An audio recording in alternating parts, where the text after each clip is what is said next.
আমার বাবা ঈদে আমাদের সবাইকে শপিং করে দিয়েছিল, কিন্তু নিজে কিছুই নেয়নি। তো ভাবলাম আব্বুর জন্য একটা টি শার্ট কিনে নিয়ে আসি, দেখা যাক আব্বুর পছন্দ হয় কিনা। এদিকে আসো, তোমার জন্য আমি সাথে আনছি গিফট। ঈদের গিফট বিশাল ব্যাপার, আমি গিফট পাবো মানে তো হলো। কালো খুঁজছিলাম বুঝছো, ওরকম পাইনি। সাফিয়াও টাকা দিছে। সাফিয়াও টাকা দিছে আমাকে? হ্যাঁ, সাফিয়া কি ইনকাম করে? সাফিয়া তো অবসর মেয়ে। ও দিছে।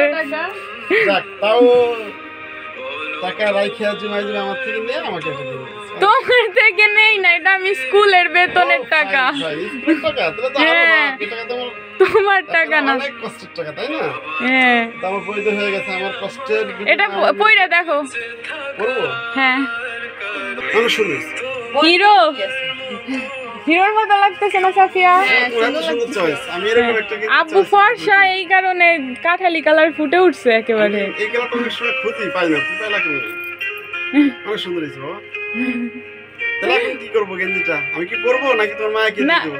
না, এখন না, কালকে নামাজ পড়ে এসে পড়বা। ইনশাআল্লাহ, অবশ্যই।